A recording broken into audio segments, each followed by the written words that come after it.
Escuché a Ibelice y a Inés hablar hace un momento sobre lo que era un discípulo. Y ambas coincidían en que un discípulo era un alumno, era un aprendiz o un seguidor, ¿verdad? Lo único es que para que haya un alumno hace falta un maestro.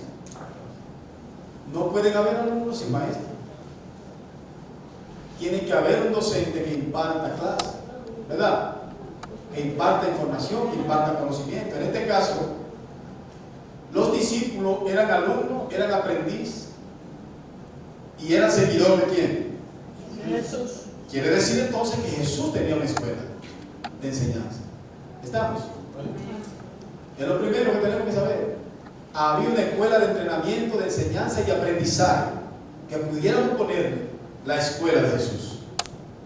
Y esa escuela estaba compuesta por un sinnúmero de discípulos, solo que él, al momento de hacer selección, eligió 12. Y esos 12 lo leímos, ¿verdad?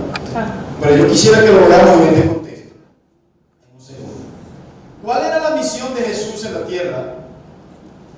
Para que podamos relacionarnos exactamente con la vida de los discípulos. En primer lugar, la misión de Jesús llevaba consigo rescate. La Biblia establece que él vino a salvar y a rescatar ¿qué? Lo que se había perdido. Entonces, su misión era rescatar a la humanidad. También vino a salvarla. Más que eso, vino a limpiar. ¿A limpiar de qué? Porque cuando se habla de limpieza, necesariamente hay que ver una condición de suciedad. Entonces el pecado había vuelto sucio a los seres humanos. Y Jesús vino a limpiar, a corregir la cepa del pecado que había sido erradicada en los humanos a través de su sangre. Oiga bien, para usted limpiar una ropa, necesita detergente. Si la mancha es muy severa, se necesita ¿qué? Cloro. Y muchos inclusive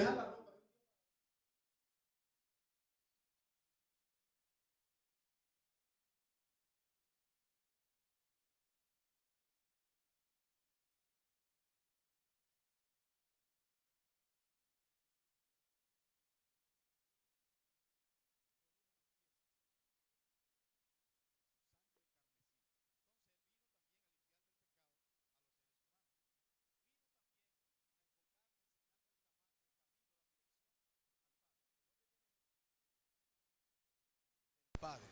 Entonces, como él sabe dónde está el Padre, él vino a enseñar cuál es la dirección y la forma de llegar donde él está.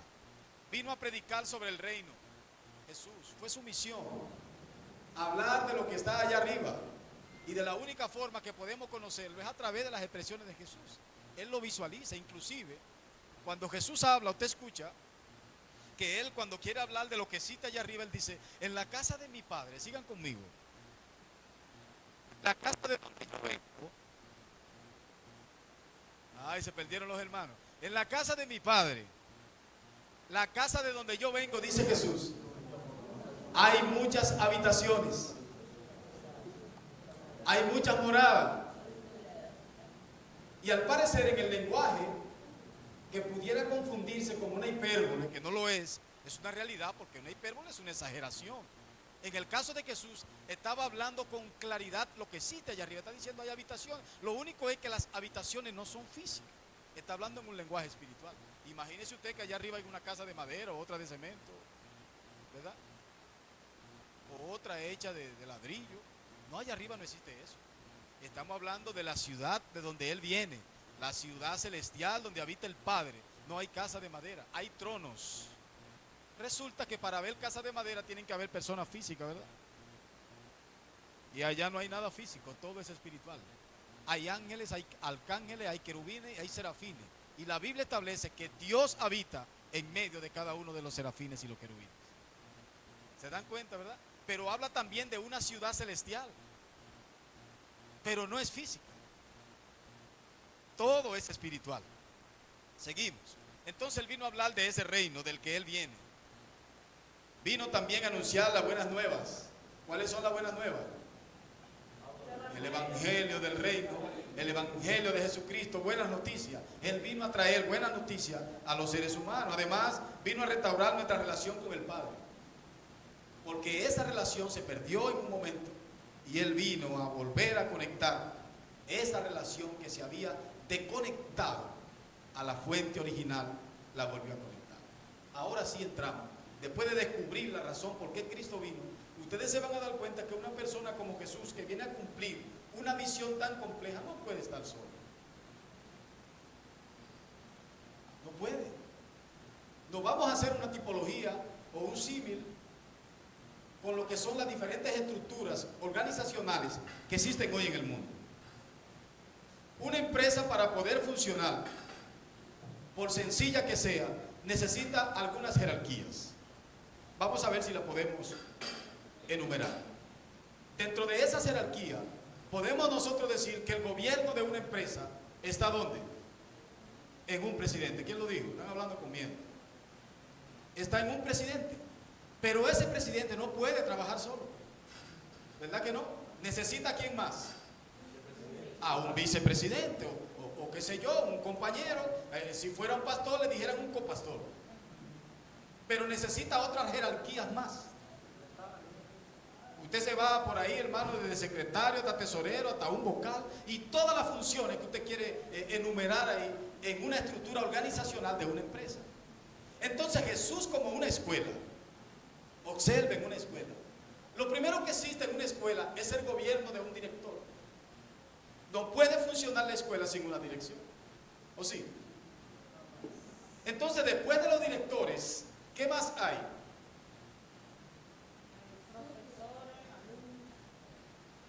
Están los profesores, pero antes, ese director tiene que tener una secretaria obligatoriamente en ese despacho. ¿O no es así? Yo no he visto una sola escuela donde funcione un director que no haya un secretario. Y si no lo hay, es infuncional. ¿Por qué que el presidente no puede ser secretario a la vez? ¿Verdad? Y la mayoría de funciones de trabajo que existen en un colegio radica ahí en un secretario. Y tiene que haber funciones diferentes para que pueda funcionar a todas capacidades. En el caso de Jesús, Jesús vino y estamos diciendo que Él tuvo una escuela de formación, una escuela de enseñanza. Pero ¿cuáles eran las estrategias jerárquicas que tenía Jesús? Porque no tenemos un secretario en el equipo de Jesús, a pesar de que su ministerio arrancó en Capernaum, tenía su asentamiento en Capernaum. Ahí era que funcionaba la escuela con toda su estructura. Sin embargo, aquí nada más se sabe que en la estructura de este cuerpo organizacional de la escuela de Jesús solamente había una sola función. ¿Cuál era?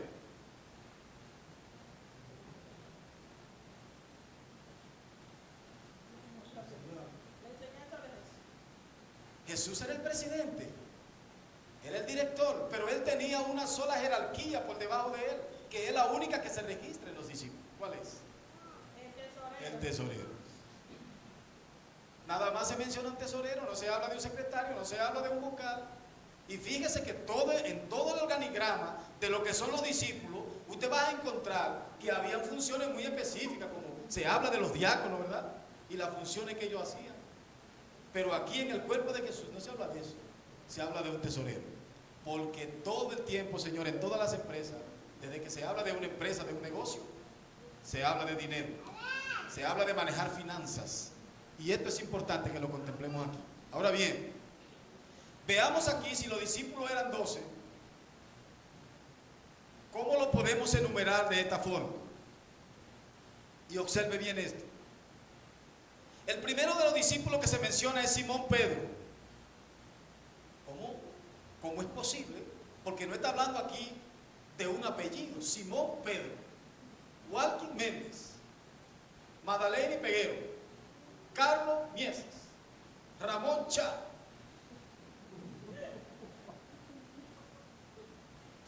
Aquí está hablando de un nombre y un sobrenombre. Está diciendo que Simón no solamente se llamaba Simón, sino que le decían también Pedro. Apréndase eso que es importante. En segundo lugar, habla de un segundo discípulo que le llaman Andrés. Y este Andrés era hermano de Pedro, del que terminamos de hablar. Eran hermanos. Habla también de Jacobo, otro discípulo más, que era hijo de un tal Zebedeo. ¿Por qué existen esos nombres tan raros?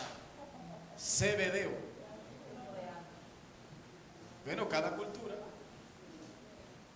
tiene una forma. Si usted se va al mundo asiático, usted va a encontrar nombres como estos: Sayen Ping,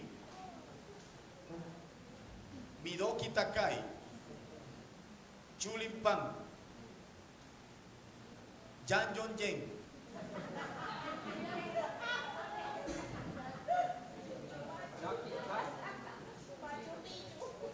¿Se están dando cuenta, verdad? Cómo varía por cultura. Así mismo esto. Habla también de Juan, el hermano de Jacobo. Ya van 4. Pero sigue diciendo, ahí está Felipe, está Bartolomé, está Tomás, está Mateo, el publicano. Cuando habla de que era publicano, está diciendo algo. No está diciendo que es un apellido ni un segundo nombre.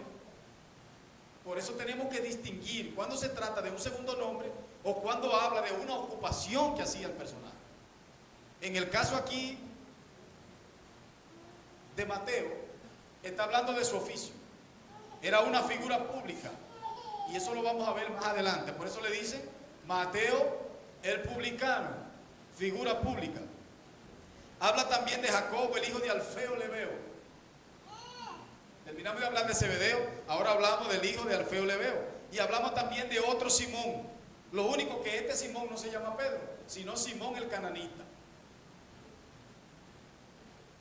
Y cuando habla de cananita, ¿qué le hace creer a ustedes? Piensen ustedes. No se trata de un apellido, no se trata de un segundo nombre tampoco. ¿Qué es eso? Cananita, ¿qué es? Por ahí vamos, ¿qué es? Articulen, hermano, piensen.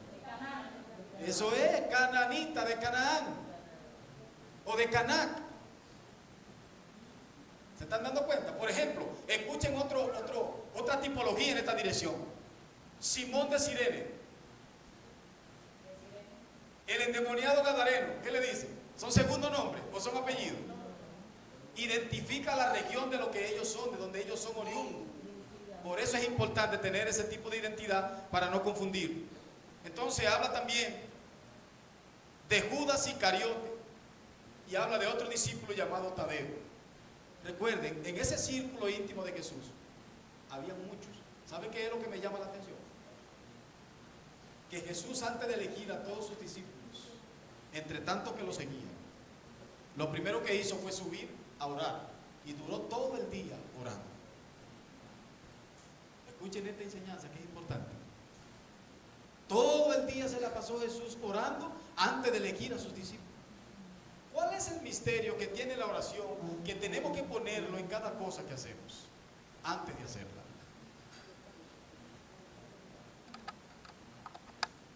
Me explico.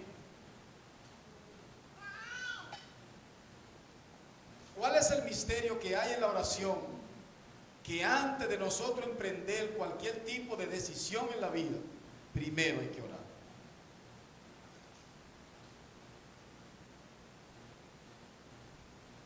No puedo tomar decisiones sin orar.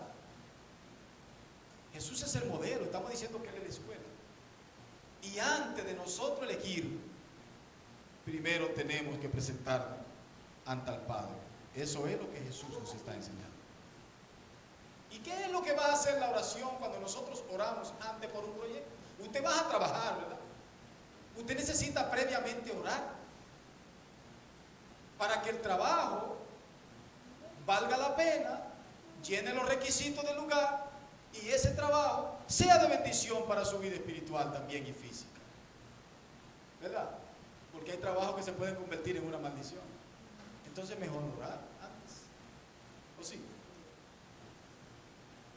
Usted se va a casar, no se case sin orar. Yo pienso que el mejor consejo que se le puede dar a un joven es que ore antes de casarse. No importa la edad que tenga, si usted no se ha casado, ore. Y a Dios que lo enfoque muy bien en la decisión que usted va a tomar. Porque hay mucho firulay y mucha firulay. Esto significa, estamos hablando de personas que quieren casarse pero no tienen compromiso. usted necesita conocer el gen de familia de la persona con la que usted se va a casar. No comete ese error de hacerlo sin investigar eso.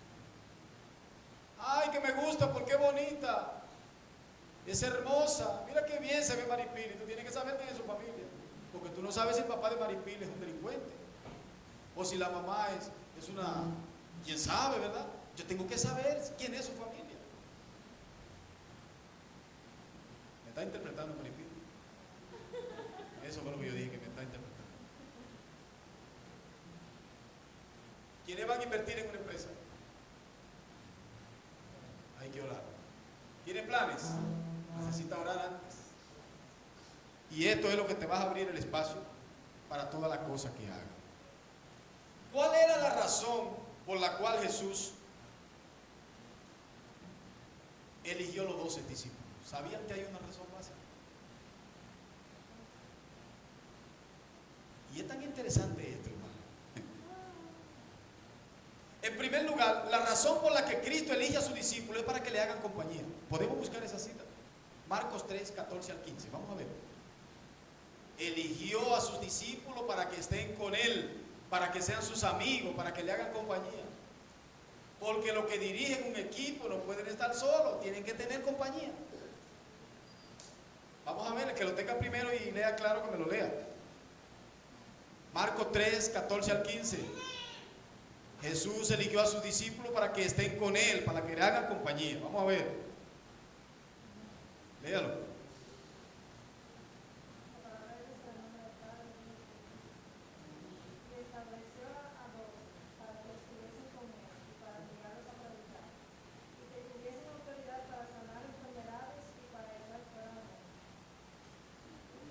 ¿Cuál era la carencia de afecto o de amistad que tenía Jesús, que el texto dice que lo eligió para que estén con Él?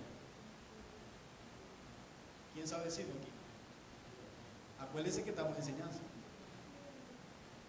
¿Tenía Jesús carencia de afecto? ¿Estaba Jesús necesitado de compañía, de amor?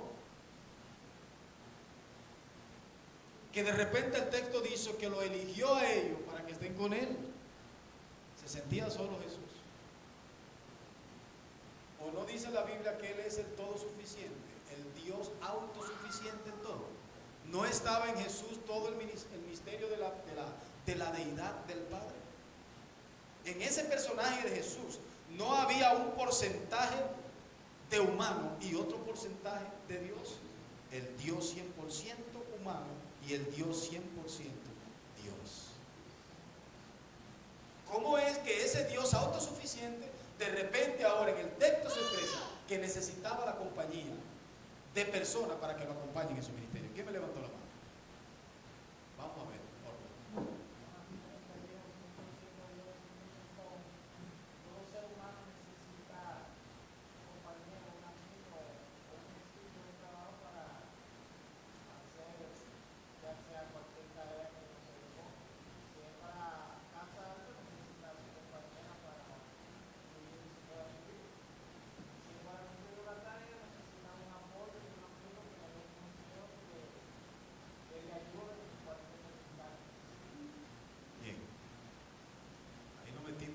Profundo ahora.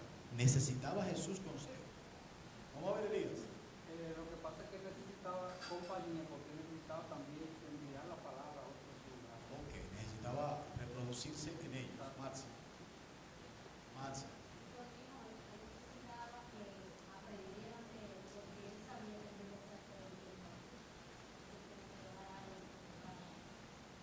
Bien. En todo el recorrido no olviden la idea principal. Jesús es la escuela. ¿Y qué es lo que se hace en una escuela? Impartir enseñanza. Todo lo que Jesús hacía, lo hacía para enseñar. ¿Estamos de acuerdo, hermanos? La idea era que aprendieran. Porque un día Él no iba a estar. Y Él quería asegurarse de que los que se queden sean dignos representantes de Él. ¿De acuerdo? Pues seguimos entonces.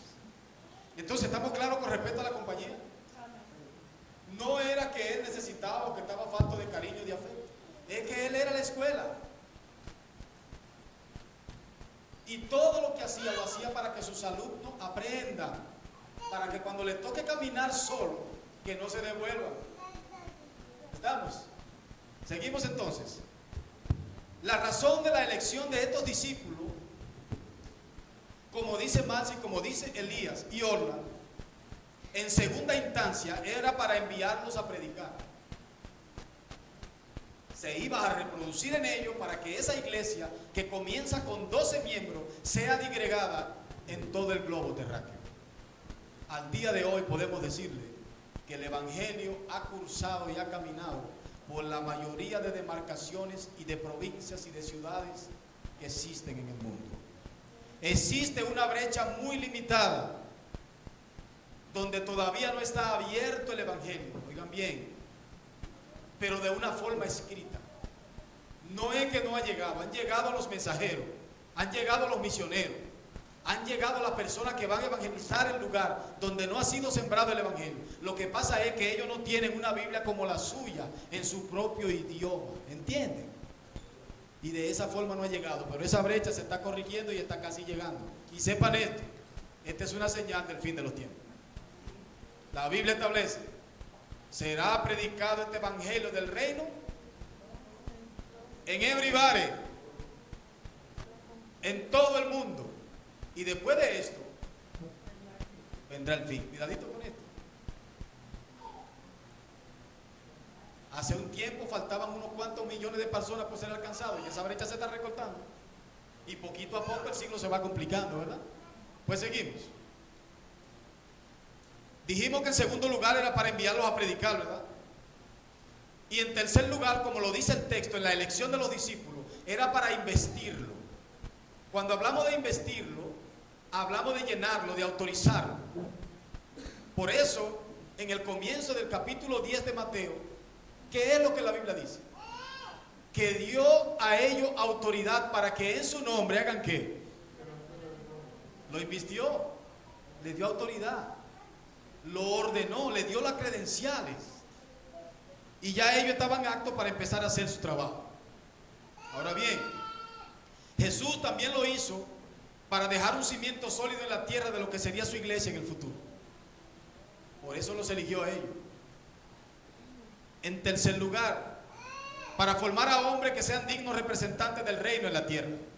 Y en cuarto lugar, para multiplicarse a través de ellos en la cantidad de número de creyentes que hoy componen el mundo.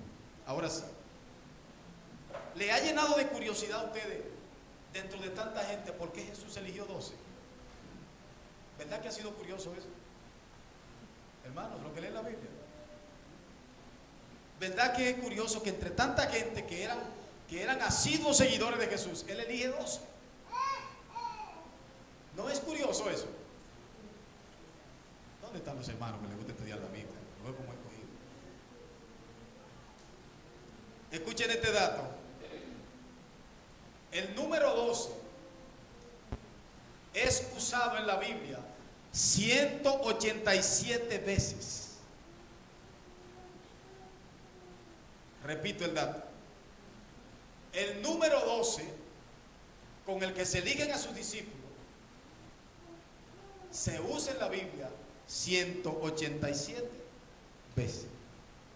Se usaba el número 12 en el pueblo judío, en el pueblo hebreo. Se usaba desde el Antiguo Testamento hasta el Nuevo Testamento y atraviesa la última parte del Nuevo Testamento y llega hasta Apocalipsis. El número 12. Vamos a ver. El número 12 significa servicio. También indica perfección de gobierno. Un gobierno bien estructurado, bien equilibrado, tiene una composición jerárquica de 12 personas, según la estrategia de Jesús. Pero hay otras cosas más. Implica también sistema. ¿Saben lo que es un sistema? Es algo organizado, ¿verdad? Que está bien estructurado. Y así es como funciona. Pero en la Biblia encontramos esto que usted no puede olvidar.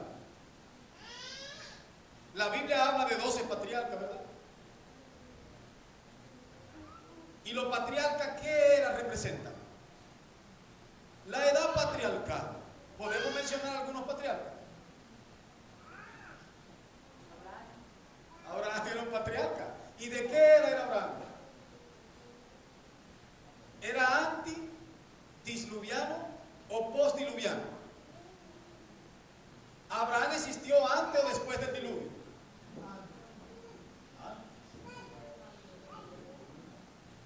Abraham. No puede ser antes. Vamos a ver si fue antes entonces. Vamos a ver. Vamos a hacerlo con este análisis sencillo. No se me desconcentren, hermano. Miren este análisis sencillo.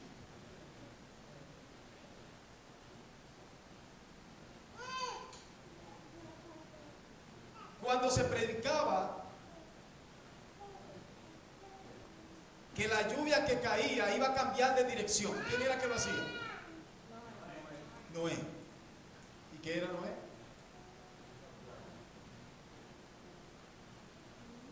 ¿Y después de cuándo es que viene Abraham entonces? Pasan muchas cosas después de ahí. Y después es que viene Abraham. Lo que quiere decir que Abraham representa el pos, el después. ¿Estamos? ¿Estamos grabando algo? Ok. Entonces la Biblia habla de 12 patriarcas. La Biblia habla también de los 12 hijos de Israel. Oiga bien. Habla también de 12 tribus. La Biblia habla de 12 jueces. Oiga qué número. Y habla también de 12 puertas. Se la digo. Las 12 puertas que se registran en Apocalipsis habla de la ciudad celestial. ¿Y sabe qué dice? Que esa ciudad no hecha de mano de hombre está compuesta por 12 puertas. Escuchen bien. Y cada puerta de esta tiene un nombre de una tribu de Israel. La tribu de Israel fueron 12. Está la tribu de José, la tribu de Manasés, la tribu de Zabulón, la tribu de esto, la tribu de Judá, la tribu de Leví. Y toda esa tribu en la ciudad celestial tienen una puerta con su nombre. Pero más que eso, cada puerta de esa ciudad celestial que ve Juan en Apocalipsis está custodiada por un querubín. ¿Le canto la canción? 12 puertas hay en aquella hermosa ciudad y un querubín en cada una de ellas. ¿Sabe qué es lo más importante de eso? Que en el centro de esa ciudad celestial está el que nosotros decimos que es un humano, pero que es 100% Dios, sentado en su trono, con la mano derecha diciéndole bienvenido a todos aquellos que han creído en él. ¿Qué tanto significado tiene el número 12? Vamos a seguir mirando. Bien. ¿Están grabando algo? Cuando Jesús hace la elección de los 12 discípulos, escuchen bien, lo primero que él hace es respetar el protocolo hebreo, el protocolo judío, la tradición del pueblo hebreo. Y de la misma manera también anuncia el levantamiento de un nuevo pueblo. Si hablaron en el pueblo hebreo de 12 patriarcas, donde solamente tenían acceso judíos e israelitas netos, ahora Jesús está hablando de un levantamiento de un pueblo diferente, un pueblo nuevo, que no solamente caben los hebreos, cabemos tú y yo. Oiga cómo Cristo nos abre el espacio, desde el Antiguo Testamento hasta el Nuevo Testamento, y construye entonces bajo este argumento de los 12 discípulos un nuevo edificio que se llama la Iglesia de Cristo, de la que tú y yo somos miembros, y Jesús sigue siendo la cabeza presidencial de ese pueblo. Pero hay otras cosas más también. Hay un argumento muy lógico que Jesús usa en el libro de Mateo 16, 18. Jesús aborda a Pedro en base a esto, para que ustedes vean lo que era el levantamiento del nuevo pueblo que Jesús estaba cimentando a través de estos discípulos elegidos. Le dice: y tú eres Pedro, y sobre esa declaración de esa palabra que tú has dicho, ¿qué iba a hacer Jesús? Iba a levantar su iglesia, iba a consolidar su iglesia. ¿Y sabe cuál fue la palabra que dijo Pedro? ¿Alguien la sabe? Hay una palabra que decretó lo que eran los cimientos de la iglesia, tanto del presente como del futuro. ¿Alguien sabe cuál es? La puerta del infierno no prevalecerá. Sí, ese es el argumento que dice Jesús al final. Yo estoy hablando del decreto que salió de la boca de Pedro, para que Jesús diga, y tú eres Pedro, y sobre esa roca de palabras que tú has dicho, yo voy a edificar mi iglesia. ¿Qué fue lo que dijo Pedro? ¿Cómo fue? ¿Quién fue que dijo? Tú eres el Cristo. Tú eres el Cristo, el Hijo del Dios viviente. Óigame, eso es una roca, porque ahí no hay tambaleo, no es como decir, yo creo que tú eres el Cristo. Tal vez tú eres un Cristo, quizá tú eres el enviado. No, tú eres el Cristo, el Hijo del Dios viviente. Y sobre esa declaración yo voy a fundamentar la iglesia. ¿Sabe por qué? Porque la iglesia tiene que saber que el fundamento firme de ella y seguro se llama Cristo. El presidente, el director, el guía, el maestro de la escuela. Seguimos entonces.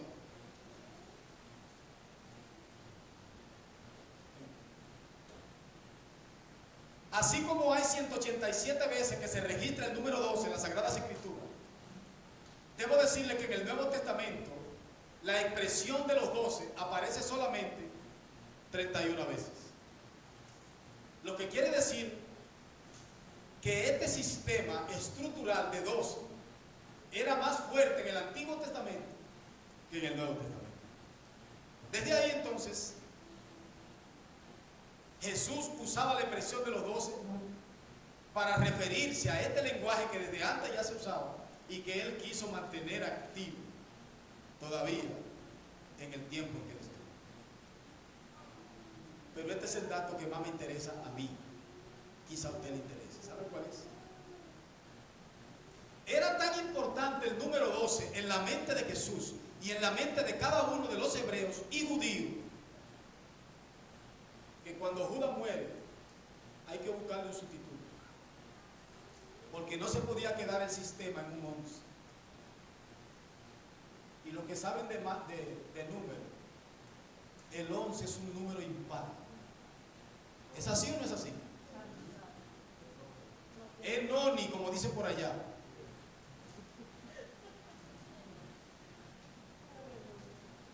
Y cuando hablamos de impar, estamos diciendo que para que esté a la par, tiene que funcionar una estructura completa. Y si está noni, estamos, ¿verdad? Entonces, este número es tan importante que con la muerte de Judas, que todos ustedes saben cómo murió Judas, ¿verdad? Judas murió ahorcado. Yo tuve la oportunidad de ver un señor que se ahorcó porque no aguantaba más la situación de su casa en los Girasoles. Y vivía en una casita de madera. Y la casita tenía una división así. Recuerdo como una escena terrible. Y el tipo agarró un lazo como que amarran caballo y cosas. Lo amarró de ahí y se dejó caer. Yo no sé qué es lo que tienen los lazos de cabulla, que cuando tú le pones peso sobre él y tú quieres desatarlo, se aprietan más. Y ahí estaba el tipo colgado de la puerta. Cuando yo fui, que veo el murmullo de gente que yo veo este cuadro, y yo, sí, el hombre se puso morado, con los ojos brotados, como si él quisiera salir, evitar esa muerte tan atroz que él se había provocado. Pero ya no me entiendo. Más o menos, ¿cuál lazo usted cree que usó Judas para ahorcarse?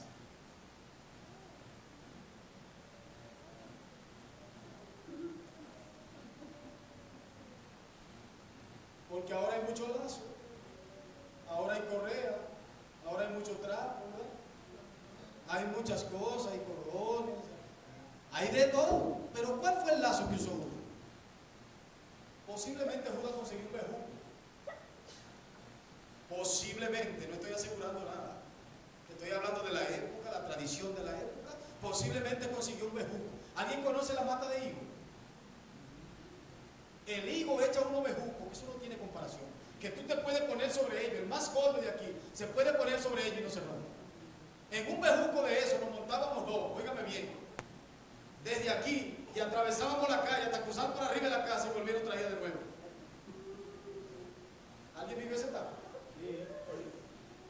Y no se rompía. Y le poníamos un palo en el medio, lo amarrábamos. Y fuimos. Un gustico que cogía uno maravilloso. Pero cuando tú estabas de aquel lado, que tú te ponías a ver el recorrido que daba el bejuco, te asustaba. Dios mío, yo subí por arriba de la casa. El muchacho no piensa mucho. El caso es que posiblemente Judas lo que usó para quitarse la vida fue un bejuco.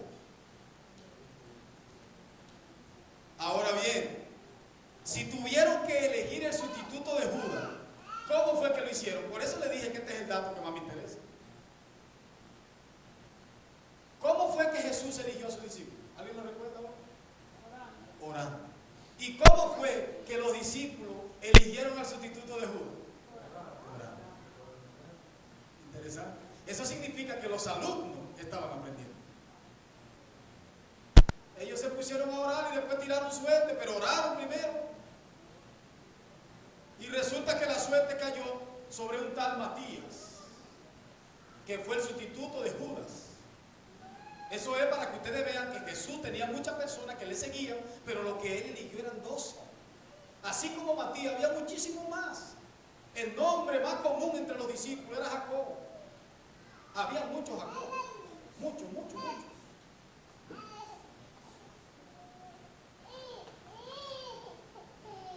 En ese mismo contenido, cuando los discípulos oraron para nombrar a Matías como el sucesor de Judas, ¿ustedes saben dónde estaba? Vamos a conseguirlo. El libro de Hechos 1:26, vamos a leerlo, para ver dónde era que estaban ellos. Y aquí tenemos un modelo bíblico para nosotros seguirlo también. Antes de elegir al discípulo que iba a ser el sustituto de Judas, ellos estaban en un lugar muy importante, reunidos. Allí era que vivían ellos. Vamos a verlo, ¿quién lo tiene? Hechos 1:26. ¿Quién lo lee?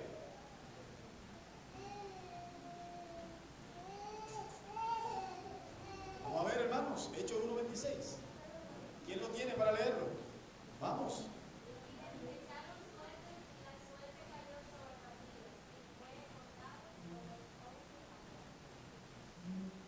Lea antes del 26. Sí.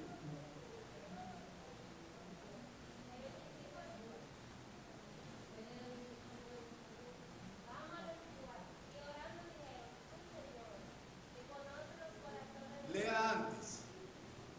Búsquelo ahí, señor, usted que tiene la Biblia. ¿Está ahí?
Aquí está.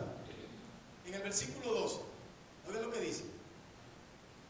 Entonces volvieron a Jerusalén desde el monte que se llama del Olivar, el cual está cerca de Jerusalén, camino de un día de reposo.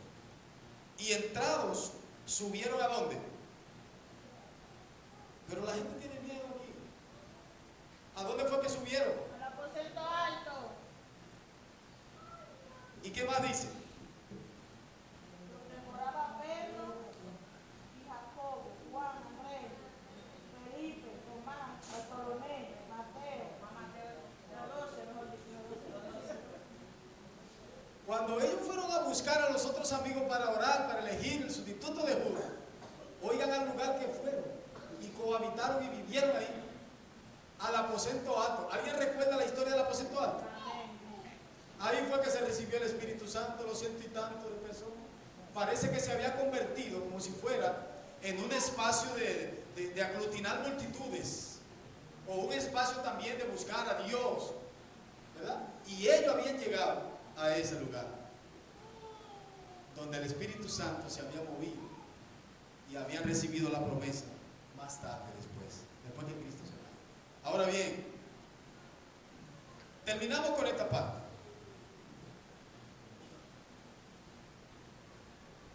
¿Usted ha pensado sobre cuáles eran los oficios de cada uno de los discípulos? ¿Cuál era su demarcación donde vivían?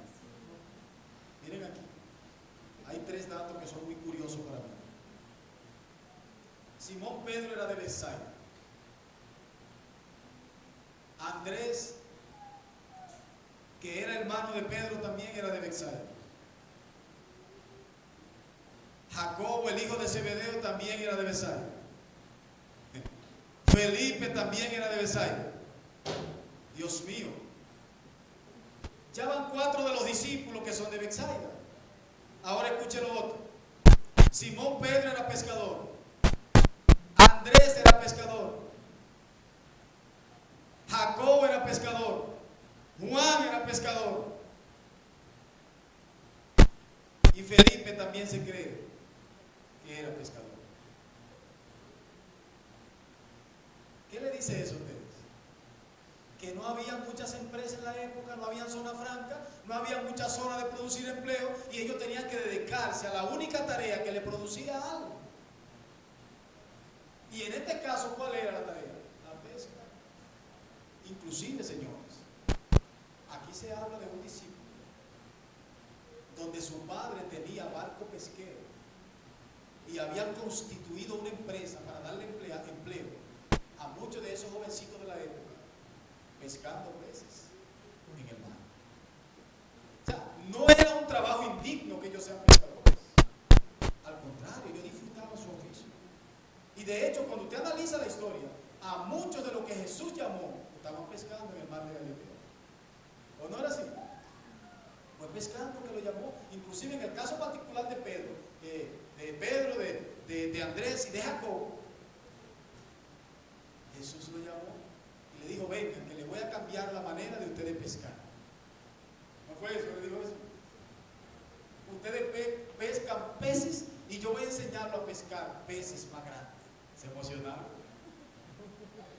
Pues cuando usted va por una guabinita al mar y de repente le hablan de un tiburón, ¿verdad que usted se sorprende? Lo que ellos nunca pensaron era que los peces que ellos iban a pescar en el lenguaje de Jesús eran humanos. ¿Se dan cuenta cómo es? Los voy a enseñar a ser pescadores de hombres más que de peces. Y miren lo interesante de esto. A ellos les gustó la propuesta. Y no era que no amaban su trabajo, ellos querían su trabajo, pero les gustó la propuesta de Jesús. Y eso fue lo que hicieron. Entonces, Bartolomé era de Caná, de Galilea, nació allá. Tomás también era otro pescador, pero tenía un sobrenombre. Tomás le decían Dídimo. Por si van a buscarlo aquí en la relación bíblica, que lo vaya a buscar con ese nombre, Dídimo. Y se cree que también él era de Galilea. Mateo tenía por sobrenombre Leví. Así era que le decían a Mateo, Leví. Y nació en Nazaret. ¿Recuerdan alguna historia de Nazaret? ¿Alguien recuerda alguna historia de Nazaret?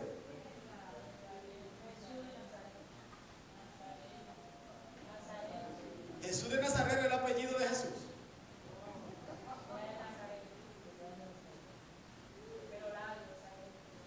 Señores, Nazaret es la tierra de nacimiento de Jesús.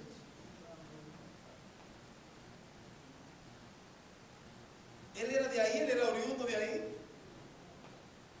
Entonces Jacobo, el hijo de Alfeo Lebeo, tenía también por sobrenombre Tadeo. Era cobrador de impuestos, igual que Mateo. Y los cobradores de impuestos no eran para cobrar impuestos del gobierno judío, no, cobraban impuestos para el Imperio Romano. Porque el Imperio Romano tenía hegemonía y tenía sus intereses en todos esos pueblos que había conquistado. Desde entonces, ellos tenían sus estafetas de cobrar impuestos para llevárselo al gran emperador César, que hacían hegemonía y gobierno sobre el pueblo hebreo, el pueblo judío. Interesante, ¿eh? Además, Simón el cananita también era de Canaán y le decían el celote. Cada nombre, señores, no se dice por decir. Celote tampoco era un segundo nombre, ni tampoco representante representaba una comunidad que se llama Seleucia. No, los celotes eran un grupo judío que existía. Y le voy a decir de qué se encargaba el grupo de los celotes. Era una organización, era un equipo. Y estos celotes, que eran netos judíos, se encargaban de sentir soberbia sobre lo que era la posición de ellos en cuanto a lo que era el tema hebreo, el tema judío. Se sentían orgullosos y subestimaban a todos aquellos que no tenían la identidad que ellos tenían. Los celotes eran muy conocidos, eran muy creídos, muy soberbios. Así como muchos dominicanos son tan soberbios que creen que todas las demás razas están por debajo de ellos. Así como muchos americanos que se creen lo mismo también. Si tienen ese tipo de soberbia, le podemos decir celote. ¿De acuerdo, hermanos? En esta parte ya finalizo. El otro discípulo se llamaba Tadeo. Tenía también por sobrenombre Judas. Y se cree que entre todos, era agricultor. ¿Qué cosa? Le apareció uno que no era pescador. Pero también Judas Iscariote. No tiene un oficio definido, Judas. Pero a juzgar por la posición que Jesús le concedió en su círculo, da indicio de que el tipo sabía algo de matemáticas. Era letrado, tenía conocimiento y a lo mejor manejaba negocios. ¿Verdad que sí? Porque no todo el mundo tenía la oportunidad de manejar finanzas. Y a Judas lo eligieron como tesorero. Y aunque no hay un documento que avale que él manejaba la finanza de una empresa pesquera o qué sé yo de la época, sin embargo se cree que el tipo no era tan malo como usted lo ve en la película ahora. El tipo era hábil, era inteligente. Y a esa gente que son hábiles e inteligentes es que Satanás lo busca para hacerlo presa. ¿Quién fue que le compró el corazón a Judas? Fue Satanás. ¿A través de qué? A través de las cosas que a él le gustaban. Después que Judas vendió al maestro por las 30 monedas, yo pienso, hermano, mi análisis, que Judas se mantuvo cogiendo todo el tiempo de la finanza. Y yo tengo derecho a hacer mi análisis. Y usted dirá, pero ahí estaba Jesús, ahí estaba Dios entre ellos. Él no podía hacer eso. ¿Qué sabe usted? Si usted cuando le dejaban los cuartos a su papá en la casa, se los robaba los cuartos y decía que se perdieron los cuartos. En mi casa dejaban 7 pesos y cuando iban a buscarlo nada más habían 6. ¿Verdad? ¿A usted le pasó eso también? Entonces, en el caso particular de Judas, ¿qué sabe usted cuántas veces metió Judas la mano? Porque él tenía una obsesión, estaba delirado por el asunto del tema de la finanza. ¿A cuánta gente le hacen daño a la finanza? Gente que no pueden vivir sin dinero. Porque si están sin dinero, hacen cualquier cosa para producir dinero. Yo no lo voy a mirar, hermano. Usted puede levantar la mano. Levanta la mano.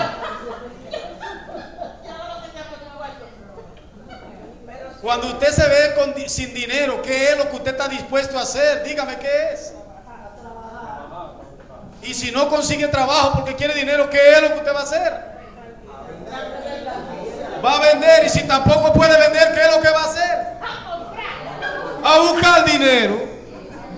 ¿Cómo es que lo va a buscar, Francisco? Yo no sé, usted va a buscar dinero. No, ¿verdad? Porque mucho trabajo hemos pasado y vamos a buscar más.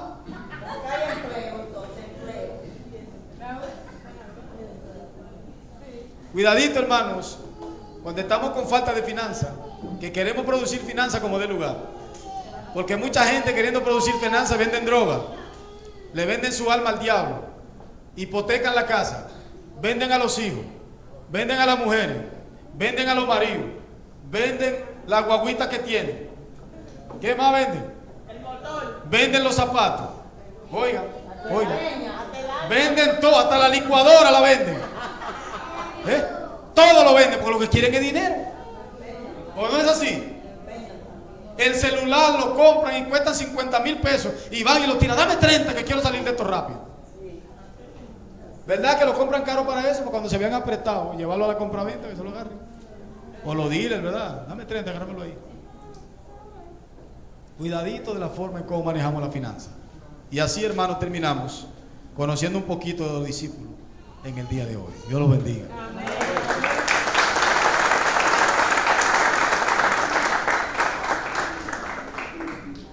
El próximo domingo yo quiero hablarle